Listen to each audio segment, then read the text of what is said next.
வணக்கம் நண்பர்களே, இன்னைக்கு நாம TNTET 2017 paper 2 social science part 9 பார்க்க போறோம். இன்றைய தத்துவம் உதவி கிட்டும் என்ற நம்பிக்கையுடன் அஞ்சாமல் செயலில் ஈடுபடு. எங்கிருந்தாவது உதவி உன்னை வந்து சேரும். நம்பிக்கை இருந்தால் செயல் வெற்றி பெறும். இத சுவாமி விவேகானந்தர் சொல்லியிருக்காரு. இன்னைக்கு நம்ம பார்க்க போற லெசன் பார்த்தீங்கன்னா வரலாறுல லெசன் 3 தென்னிந்திய அரசுகளை பத்தி நம்ம பார்க்க போறோம். தென்னிந்திய அரசுன்னு பார்த்தீங்கன்னா நம்ம தமிழகம் தான். நம்ம தமிழகம் சுற்றி இருக்கிற பகுதிகளை தான் தென்னிந்திய பகுதிகள்னு சொல்றோம். இதை பற்றி தான் இன்னைக்கு நம்ம பார்க்க போறோம். அக்காலத்தில் பார்த்தீங்கன்னா 3 பேரரசு மிகவும் வலிமையாக இருந்தது. ஒன்று பல்லவ பேரரசு, சோழ பேரரசு, பாண்டிய பேரரசு. நம்ம இன்னைக்கு ஒவ்வொரு பேரரசை பற்றி தெளிவாக பார்க்கலாம். பல்லவ பேரரசுன்னு பார்த்தீங்கன்னா பல்லவர்கள் பாரசீகத்தை சேர்ந்தவர்கள். சாதவாகனருக்கு ஆட்சி அலுவலாக இருந்தவங்க. தொண்டை மண்டலத்தை தாயகமாக கொண்டவர்கள் அப்படின்னு சொல்லிட்டு பல்வேறு வகையான சிந்தனை கூறுகளை முன்வைக்கிறாங்க. இதில் பார்த்தீங்கன்னா சிம்ம விஷ்ணுவோட தலைமையில தான் பல்லவர்கள் களப்பிரர்களை தோற்கடித்து வட தமிழ்நாடாகிய தொண்டை மண்டலத்தை தனது ஆட்சியை நிறுவனாங்க. பிற்கால பல்லவர்களை பார்த்தீங்கன்னா சிம்ம விஷ்ணுன்னு 570 903 அந்த ஆண்டு காலத்தில் அவர் தன்னுடைய ஆட்சி நிலைப்பரப்பு விருந்து காணப்பட்டதாகவும் சொல்கிறாங்க. அதுக்கடுத்தது பார்த்தீங்கன்னா இவருக்கு ஒரு சிறப்பு பெயர் இருக்குது. என்னன்னா அவனி சிங்கம்னு சொல்லுவாங்க. அவனி சிங்கம்னா உலகின் சிங்கம் அப்படின்னு சொல்லிட்டு புகழப்பட்டார். இவருக்கு அடுத்தது பார்த்தீங்கன்னா முதலாம் மகேந்திரவர்மன், முதலாம் நரசிம்மவர்மன், இரண்டாம் நரசிம்மவர்மன் போறவங்களாம் ஆட்சி செஞ்சாங்க. முதலாம் மகேந்திரவர்மன் 600 முதல் 630 வரை ஆட்சி செஞ்சாரு. இவர் சிம்ம விஷ்ணுனுடைய முதல் மகன் சொல்லுவாங்க. இவர் முதலாம் மகேந்திரவர்மன் நம்ம சொல்றோம்.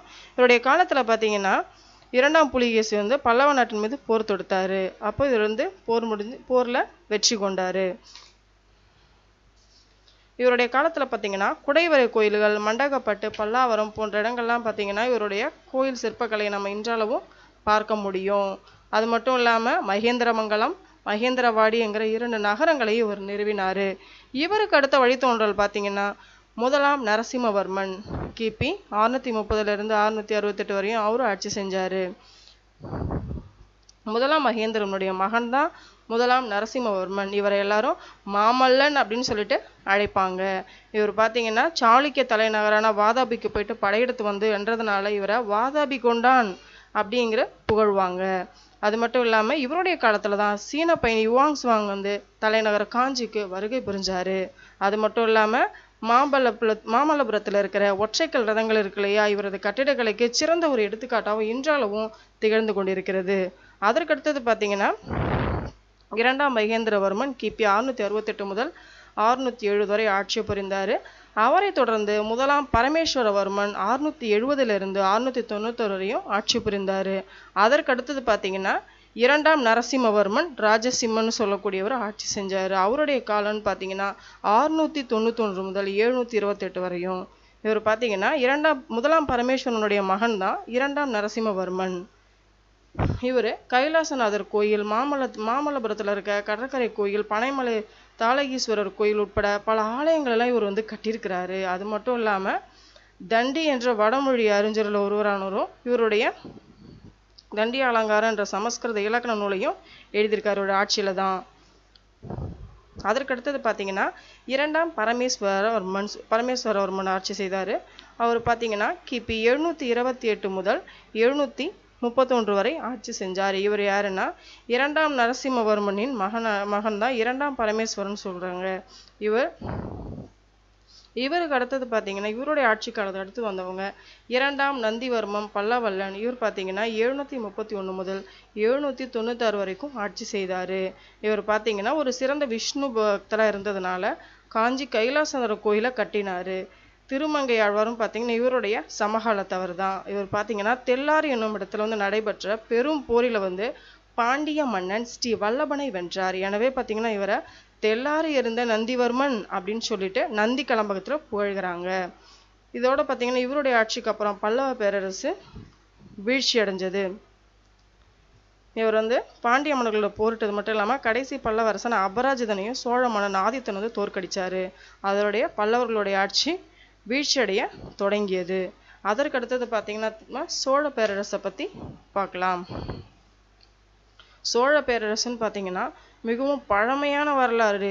மகாபாரதத்திலையும் அசோகர் கல்வெட்டுலையும் மெகஸ்தனிஸ் தாளமெதிர் போன்றவருடைய குறிப்புகளில் கூட சோழர்களுடைய வரலாறு மிகவும் பழமையானது என்பதை தெரிஞ்சுக்கிறோம். முற்கால சோழர்களில் கரிகார சோழன் மிகவும் புகழ்பெற்றவராக திகழ்ந்தார். அவர் தான் காவிரி அருகே குறுக்கே ஒரு கல்லணையை கட்டினார். இது முற்காலத்தில் இருந்த சோழர்களையும் வரலாறு. பிற்கால சோழர்கள்னு பார்த்தீங்கன்னா கிபி 9ஆம் நூற்றாண்டு இடையில பிற்கால சோழர்கள் வலிமை பெற்றாங்க. அதில் பார்த்தீங்கன்னா முதல்ல விஜயாலய சோழனுங்கிறவர் தான் கிபி 850 871 முத்தர்களிடமிருந்து தஞ்சாவூரை கைப்பற்றினார். இவருக்கு அப்புறம் பார்த்தீங்கன்னா இவருடைய ஆட்சியில் தஞ்சாவூர் இவருடைய தலைநகரமாகவும் விளங்கியது. இவருக்கு அடுத்தது முதலாம் ஆதித்த சோழன் கிபி 871 முதல் 907 வரை தன்னுடைய ஆட்சியை தொடங்கினார். இந்த ஆதித்ய சோழனின் மகன் முதலாம் பராந்தகன். இவர் அதற்கடுத்தது தன்னுடைய ஆட்சியை தொடங்கினார். இவர் தன்னுடைய தலைநகர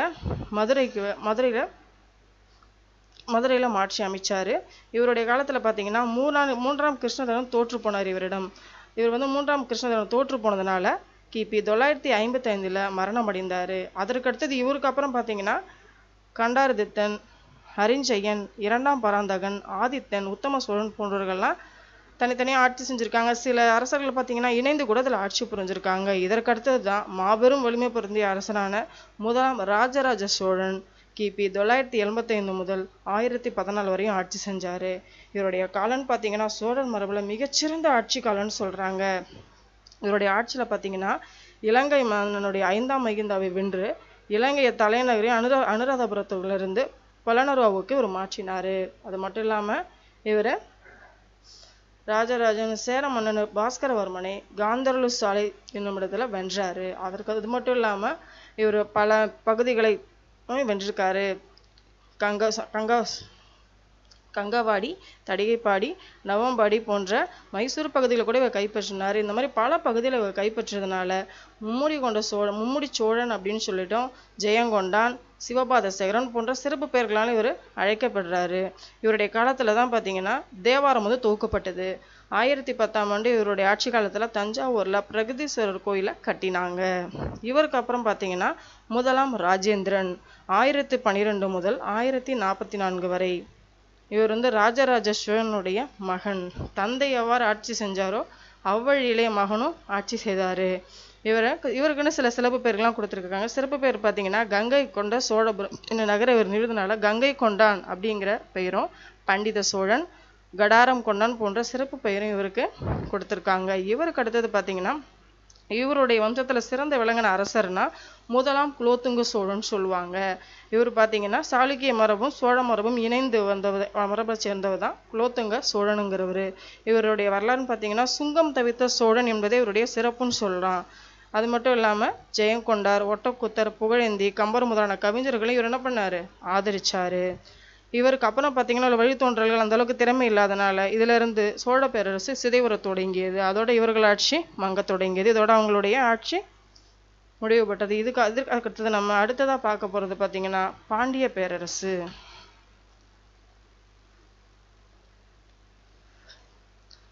பாண்டிய பேரரசுன்னு பார்த்தீங்கன்னா அன்றைய காலகட்டத்தில் பார்த்தீங்கன்னா பாண்டிய பேரரசு இன்றைய மதுரைன்னு சொல்கிறோம் இல்லையா, மதுரை, திருநெல்வேலி, திருச்சிராப்பள்ளி மற்றும் திருவாங்கூர் போன்ற சில பகுதிகளை உள்ளடக்கியதாக காணப்பட்டுச்சு. மெகஸ்தனிஸ், பிளினி, கிரேக் எழுத்தாளர், சமஸ்கிருத இலக்கண அறிஞர் கத்தியாயனர் ஆகியோர் குறிப்புகளெல்லாம் பார்த்தீங்கன்னா பழந்தமிழ் இலக்கியங்களிலும் யுவான் சுவாங்குடையதுலையும் அவங்க பற்றின வரலாறு அதிகப்படியாகவே நமக்கு காணப்படுது. இதன் மூலமாக அவர்களை வரலாறு நம்மளால் தெளிவாக அறிய முடியுது. முற்கால பாண்டியன் பார்த்தீங்கன்னா முற்கால பாண்டியர்களை தமிழை வளர்க்க தமிழ்ச்சங்கங்களாம் அமைச்சிருந்தாங்க. அப்படிப்பட்ட பெருமைக்குரியவங்க தான் முற்கால பாண்டியர்கள். முதலாம் பாண்டிய பேரரசுன்னு பார்த்தீங்கன்னா கடுங்கோன் களப்பிரர்களை வென்று கிபி 6ஆம் நூற்றாண்டுக்கு இறுதியில தான் பாண்டியர்களை ஆட்சி மலர்ந்தது. இக்காலகட்டத்தில் பார்த்தீங்கன்னா 550 950 முதல் பாண்டிய பேரரசு பல்வேறு வழித்தோன்றல்கள் மூலமாக வழிநடத்தப்பட்டது. அதில் பார்த்தீங்கன்னா அரிகேசரி மாரவர்மன், ரணதீரன் முதலாம் மாரவர்மன், ராஜசிம்மன் முதலாம் வரவன் மற்றும் ஸ்ரீ மாரவர்மன், ஸ்ரீ வல்லபன் ஆகியோர் முதலாம் பாண்டிய பேரரசுல முக்கிய அரசர்களாவாங்க. இவர்கள் பாண்டிய பேரரசு தஞ்சாவூர், திருச்சிராப்பள்ளி, கோயம்புத்தூர், சேலம் ஆகிய இடங்களெல்லாம் விரிவுபடுத்தினாங்க. முதலாம் பாண்டிய பேரரசின் முடிவுன்னு பார்த்தீங்கன்னா இவங்க வந்து பார்த்தீங்கன்னா ஸ்ரீ மாறன் ஸ்ரீ வல்லபனின் வழித்தோன்றல்கள் பார்த்தீங்கன்னா பல்லவ சோழர்களோட பல முறை போர் செஞ்சு பார்த்தீங்கன்னா கிபி 10 முதல் 11 நூற்றாண்டுகள் வரை பாண்டியர்கள் வந்து பல முறை போரிட்டு தன்னுடைய பழைய பெருமையை அவங்க இழந்துட்டாங்க. அது மட்டும் இல்லாமல் மக்களிடம் இருந்த அவங்களுடைய செல்வாக்கும் நிலையிலிருந்து மாற ஆரம்பிச்சது. இதனால பார்த்தீங்கன்னா அவங்களுடைய ஆட்சி வீழ்ச்சி அடைந்தது. அதுக்கடுத்தது பார்த்தீங்கன்னா 2ஆம் பாண்டிய பேரரசு கிபி 13ஆம் நூற்றாண்டு முதல் பாண்டிய பேரரசு பார்த்தீங்கன்னா மெல்ல தழைக்க ஆரம்பிச்சது. இதில் பார்த்தீங்கன்னா விக்ரம பாண்டியனை வந்து பார்த்தீங்கன்னா ஆட்சி அமைச்சு பொறுப்பேற்றாரு. அவருடைய காலத்தில் இவருடைய ஆற்றல் பார்த்தீங்கன்னா மதுரை, ராமநாதபுரம், திருநெல்வேலி, கன்னியாகுமரி ஆகிய பகுதிகளில் தன் குடையின் கீழே கொண்டு வந்தார். அதற்கு அடுத்தது பார்த்தீங்கன்னா முதலாம் மாரமர்மன் சுந்தரபாண்டியன் 1216 முதல் 1832 வரை ஆட்சி செய்தார். இவர் பார்த்தீங்கன்னா ஹொய்சாளர்கள் சோழர்களுக்கு ஆதரவாக செயல்பட்டதால் தான் வென்ற சோழ நாட்டை வந்து குலோத்துங்கனிடமாக கொடுத்தாங்க. இதனால் சேனாடு வழங்கியவர்களே சுந்தரபாண்டியர் அப்படிங்கிற புகழப்பட்டார் இவர். அதற்கடுத்தது பார்த்தீங்கன்னா 2ஆம் மாரவர்மன் சுந்தரபாண்டியன் கிபி 1838 முதல் 1253 வரை இவர் ஆட்சி செய்தார். அதற்கடுத்தது பார்த்தீங்கன்னா முதலாம் சடையவர்மன் சுந்தரபாண்டியன் ஆட்சி செஞ்சார். இவருடைய சிறப்பு பார்த்தீங்கன்னா எம்மண்டலம் கொண்டருளிய சுந்தரபாண்டியன் அப்படின்னு சொல்லிட்டு புகழப்படுறாரு. இவருக்கு அடுத்தது பார்த்தீங்கன்னா பாண்டிய பேரரசு வந்து வீழ்ச்சி நிலையை அடைய ஆரம்பிச்சது. இதனோடு இவங்களுடைய ஆட்சியும் முடிவுக்கு வந்தது. இன்றைக்கு நாம தென்னிந்திய அரசுகளை பற்றி தெரிஞ்சுக்கிட்டோம். அடுத்தபடியா புவியியல்ல 3ஆம் பாடம் வானிலையும் காலநிலையும் இன்னைக்கு நம்ம பார்க்க போறோம்.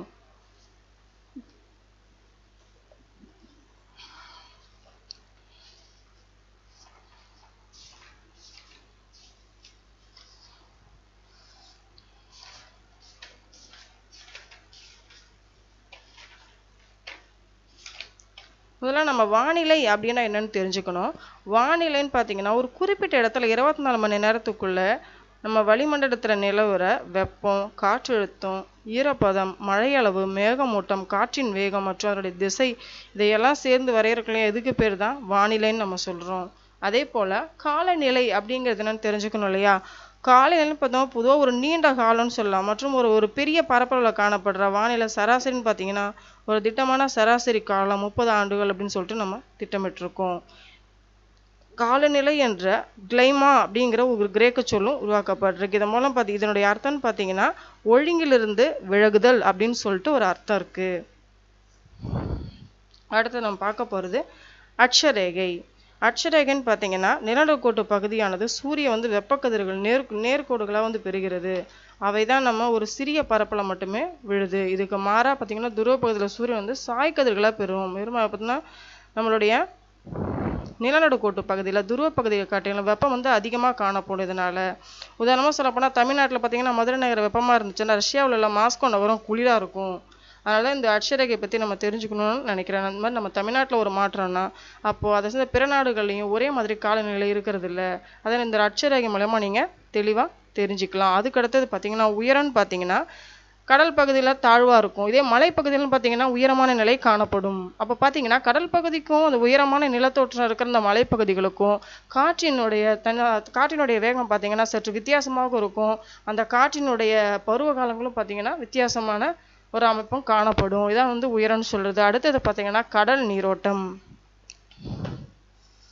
கடல் நீரோட்டம்னு பார்த்தீங்கன்னா அது வந்து வெப்பநிலையை பொறுத்து தான் நம்மளுக்கு பல்வேறு நிலைகளை கொடுக்குதுன்னு சொல்கிறான். வெப்ப நீரோட்டங்கள் மற்றும் குளிர் நீரோட்டங்கள்னு பார்த்தீங்கன்னா நம்ம இந்த நீரோட்டங்களை இரு வகையாக பிரிக்கிறோம். வெப்ப நீரோட்டம், குளிர் நீரோட்டம் அப்படின்னு நம்ம சொல்கிறோம். அதாவது காற்றினுடைய ஈரப்பதத்தை வந்து தக்க வைத்து கொள்ளும் போது கடலில் வந்து அதனுடைய பனிப்பாறைகள் வந்து உருவாகாமல் தடுக்குது. அதனால் பார்த்தீங்கன்னா குளிர் நீரோட்டங்களை குளிர்ந்த வறண்ட வானிலையோடு கடலில் பார்த்தீங்கன்னா ஒரு பனிப்பாறைகளையும் உருவாக்குகிறது. இதான் வந்து நம்ம இந்த கடல் நீரோட்டங்களில் தெரிஞ்சுக்கக்கூடிய விஷயம். அடுத்தது பார்த்தீங்கன்னா எல்னிமோ வளைவு. எல்னிமோ வளைவுன்னு பார்த்தீங்கன்னா இந்த எல்னிமோ வளைவுங்கிறத ஸ்பானிய மொழியில் பார்த்தீங்கன்னா குழந்தை இயேசு அப்படின்னு சொல்லிட்டு சொல்கிறாங்க. அது மட்டும் இல்லாமல் இது வந்து பருவ காற்று பொய்த்தல் அப்படிங்கிறதுக்கு நம்ம இந்த எல்னிமோ வளைவு தான் சொல்கிறோம். இது பார்த்தீங்கன்னா சுமார் 5 முதல் 6 ஆண்டுகளுக்கு ஒரு முறை வெப்பநிலையானது பார்த்தீங்கன்னா பெரு மற்றும் ஈக்குவடார் நாடுகளில் கடற்கரை துரிதமாக அதிகரிக்குது. அங்கே வாழ்கிற தாழ்வழுத்த மண்டலங்களானது ஏற்படுகிறது. அதனால தான் இந்த எல்னிமோ வந்து நம்ம முக்கியமாக சில காரணங்களால் தெரிஞ்சுக்கணுங்கிறது அவசியமான ஒன்று. அடுத்தது பார்த்திங்கன்னா மனிதனின் ஆதிக்கம். மனிதனுடைய ஆதிக்கம்னு பார்த்திங்கன்னா மனுஷன் வந்து காடுகளை வந்து இப்போ அதாவது மக்கள் பெருக்கம் அதிகமாக ஆக காடுகளை எல்லாம் அவன் அழிக்கிறான் இல்லையா? அதனால் நம்மளுடைய வானிலையில் பார்த்திங்கன்னா பல்வேறு மாற்றம் தாக்கத்தையும் ஏற்படுத்துது. அது மட்டும் இல்லாமல் தொழிற்சாலைகள் வெளியே கசடுகள் இதெல்லாம் பார்த்திங்கன்னா மனிதர்களுடைய ஆதிக்கத்தினால அதிகப்படியான பாதிப்புக்கு உள்ளது. இதனால் பார்த்திங்கன்னா வானிலையில் பல்வேறு மாற்றங்களை நம்ம சந்திக்க நேரிடுது. அதற்கடுத்தது பார்த்திங்கன்னா வெப்பநிலைன்னு பார்த்திங்கன்னா இப்போ இருக்கிற காலகட்டத்தில் பார்த்திங்கன்னா நம்ம மரங்களை அழிச்சதுனால வெப்பத்தின் அளவு பார்த்திங்கன்னா நாளுக்கு நாள் வந்து பூமியினுடைய வெப்பத்தாக்கம் வந்து அதிகப்படியான, அது மட்டும் இல்லாமல் பல்வேறு பாதிப்புகளை ஏற்படுத்தக்கூடிய வகையிலும் இருக்குது.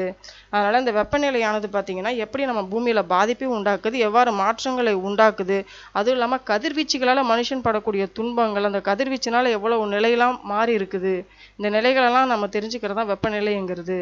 அடுத்தது பார்த்திங்கன்னா புவியின் வளிமண்டலம்.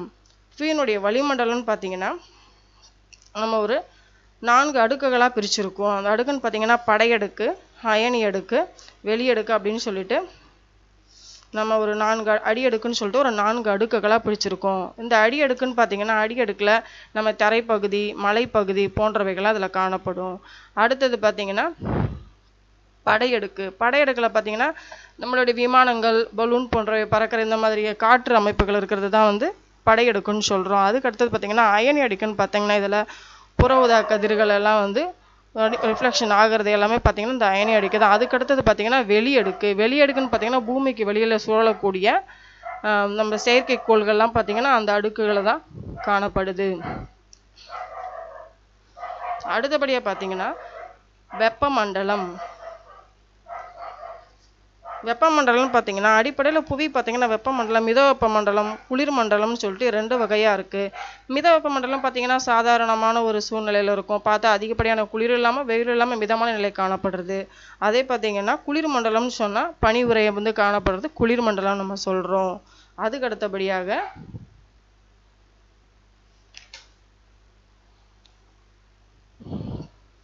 காற்றுகளை பற்றி பார்க்க போகிறோம். காற்றுன்னு பார்த்திங்கன்னா காற்று வந்து 4 வகையாக நம்மளுக்கு காணப்படுது. கோள் காற்றுகள், பருவகால மற்றும் பகுதி நேர காற்றுகள், தளக்காற்றுகள், மாறும் காற்றுகள்னு சொல்கிறாங்க. கோள் காற்றுகள்னால் அதுக்கு பாருங்கள் வியாபார காற்றுகள், மேலை காற்றுகள், துருவ காற்றுகள்னு சொல்லிட்டு அதுக்கு நம்ம பிரிக்கிறோம். அதற்கடுத்தது பார்த்திங்கன்னா பருவகால காற்றுகள், பகுதி நேர காற்றுகள்னால் பருவ காற்று நம்மளுக்கு செப்டம்பர் டு சொல்கிறோம். இந்த செப்டம்பர் நவம்பர்லாம் பார்த்திங்கன்னா அந்த காலகட்டங்கள் நம்மளுக்கு மழை காலங்களாக இருக்கும். அதற்கடுத்தது குளிர்காலம் நமக்கு இருக்குது. அது மாதிரி பருவ காலங்களை அதில் நம்ம தெரிஞ்சுக்கிறோம். அந்த மாதிரி காற்று வகை தான் பருவகாலம் மற்றும் பகுதி நேர காற்றுகள் நம்ம சொல்கிறோம். அதுக்கடுத்தது பார்த்திங்கன்னா தளக்காற்றுகள்.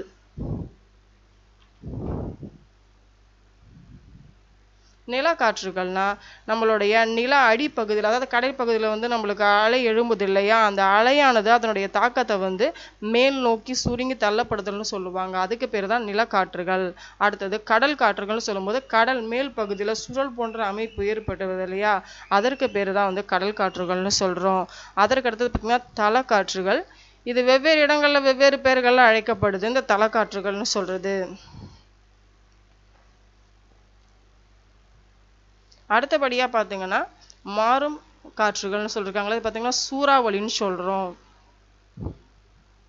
இது சூறாவளி காற்றுன்னு சொல்லுவாங்க. அதற்கு அடுத்தது பார்த்திங்கன்னா எதிர் சூறாவளின்னு சொல்லுவாங்க. இந்த மாதிரி சூறாவளிகள்லாம், அதாவது புயல் சின்னங்கள் உருவாயிருக்குது அப்படின்னு சொல்கிறோம் இல்லையா, அந்த புயல் சின்னங்கள் உருவாக்க முன்னாடி சூறாவளி காற்று வேகமாக வீசும் இல்லையா, சுழல் போன்ற அமைப்பா, அந்த மாதிரிலாம் பார்த்திங்கன்னா இந்த மாறும் வகை காற்றுகளை தான் காணப்படும் இந்த மாதிரி நிலைகள்லாம். அதற்கு அடுத்தபடியாக பார்த்திங்கன்னா புயல் மழை. இந்த புயல் மழை பார்த்திங்கன்னா வெப்பசலனத்தால் உருவாகி என்ன பண்ணுறோம், மேல் நோக்கி வெப்ப காற்று அழுத்தப்பட்டு கீழே குளிர்ந்த காற்று வெளியேறி அதன் மூலமாக மழை உருவாகும். இதை வந்து புயல் மழைன்னு சொல்கிறோம். இது பார்த்திங்கன்னா இதோடைய அச்சு வந்து ஒரு சில பகுதிகளில் மட்டும்தான் இருக்கும். அது இதனுடைய தாக்கம் எங்கே இருக்கோ அது வரைக்கும் தான் அந்த மழை இருக்கும். அதுக்கப்புறம் அந்த தாக்கம் விலகினதும் அந்த இடத்த விட்டு எட்ட நகர்ந்து போயிடும். இதுதான் புயல் மழைன்னு நம்ம சொல்கிறது. அடுத்தபடியாக பார்த்திங்கன்னா மின்னல்.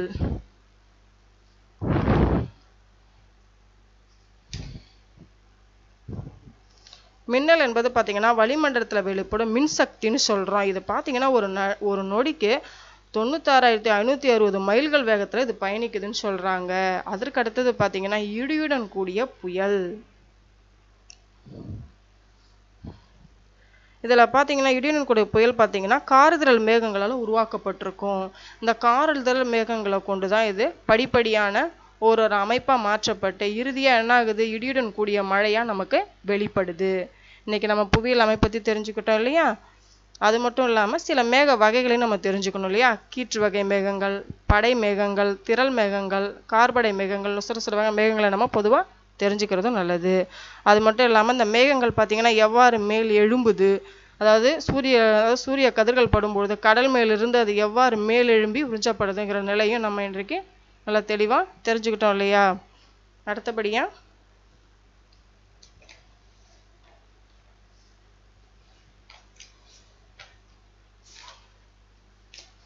நம்ம அடுத்தபடியாக பார்க்க போகிற லெசன் பார்த்தீங்கன்னா குடிமியல்ல பாடம் 3 அரசியல் கட்சிகள். ஃபஸ்ட்டு கட்சி அப்படிங்கிறத நம்ம என்னென்னு தெரிஞ்சுக்கணும் இல்லையா? கட்சின்னு பார்த்தீங்கன்னா மக்கள் ஒரு கூட்டமைப்பாக செயல்பட்டு தேர்தலில் பங்கேற்று அதில் ஆட்சி அமைக்கிற அதிகாரத்தை பெற செய்யும் அமைப்பு தான் அரசியல் கட்சின்னு நம்ம சொல்கிறோம்.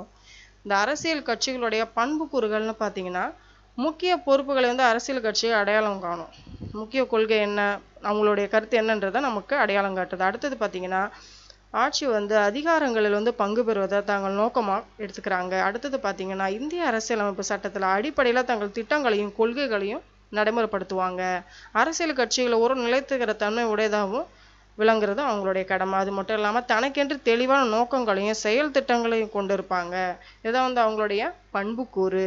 அவங்களுடைய செயல்பாடுகள் அடுத்தது பாருங்கள். அவங்க செயல்பாடுகள்னு பார்த்தீங்கன்னா தேர்தலை சந்திக்கிறது, வாக்காளர்களிடம் தங்களுடைய கட்சி கொள்கைகளின் திட்டங்களை முன்வைக்கிறதும், சட்டங்களை உருவாக்குறதுல தீர்மானிக்கும் பங்கு வகிக்கிறது, பெரும்பாலான இடங்களை வெற்றி பெறும் கட்சி ஆளும் கட்சியாக செயல்படுறதும் ஆட்சி அமைக்கிறதும் அவங்க வேலை தான். தேர்தலில் பெரும்பாலும் இழக்கும் கட்சிகள் எதிர்கட்சி ஆகிறதுன்னு நம்ம சொல்கிறோம். அது மாதிரி தவறான கொள்கைகளை விமர்சனம் செய்கிறது, இது மாதிரி போன்ற காரியங்கள் செய்கிறதும், கட்சியுடைய பொதுக்குழுக்களை உருவாக்குகின்ற பிரச்சனைகளை குரல் கொடுத்து அவைகளை வெளிப்படுத்துவதும் இது அத்தனையும் அவங்களுடைய செயல்பாடுகள். அடுத்தது பார்த்திங்கன்னா அவங்களுடைய வகைகள்னு பார்த்திங்கன்னா ஒரு கட்சி ஆட்சி முறை, இரு கட்சி ஆட்சி முறை, பல கட்சி ஆட்சி முறை அப்படிங்கிறது இந்த கட்சியினுடைய வகைகளில் காணப்படுது. அதில் மாநில கட்சிகள் அடுத்தது பார்த்திங்கன்னா மாநில கட்சிகள்னால் சட்டப்பேரவையில் அல்லது நாடாளுமன்றத்தில் தேர்தலில் குறிப்பிட்ட சதவீதம் அல்லது குறிப்பிட்ட இடங்களை பெற்ற கட்சிகள் என்ற அடிப்படையில் பார்த்திங்கன்னா இந்திய தேர்தல் ஆணையத்தால் ஒப்புதல் பெற்ற கட்சிகள் தான் மாநில கட்சிகள்னு சொல்லுவாங்க. தேசிய கட்சிகள்னு பார்த்திங்கன்னா குறைந்தது 4 மாநிலங்களில் மாநில கட்சியான ஒப்புதல் பெற்ற கட்சிகள் தான் தேசிய கட்சிகள்னு சொல்கிறோம். ஸோ இன்றைக்கி நம்மளோட அரசியல் கட்சிகளை பற்றி நல்லா தெரிஞ்சுக்கிட்டோம். தேங்க்யூ ஃபார் வாட்சிங். நம்ம டிஎன்பிஎஸ்சி ஸ்பார்க் சேனலில் ஷேர் அண்ட் சப்ஸ்கிரைப் பண்ணுங்கள். உங்களுடைய டவுட்ஸ் ஏதாவது இருந்தால் நம்ம கமெண்ட் பாக்ஸில் போடுங்க. ஃபேஸ்புக்கில் ஃப்ரெண்ட் ரெக்வெஸ்ட் கொடுங்க. நம்மளோட வாட்ஸ்அப் நம்பரில் நேம் மெசேஜ் பண்ணுங்கள். ஆல்வேஸ் பி ஹாப்பி, எப்பயும் மகிழ்ச்சியாக இருங்க. மிக்க நன்றி.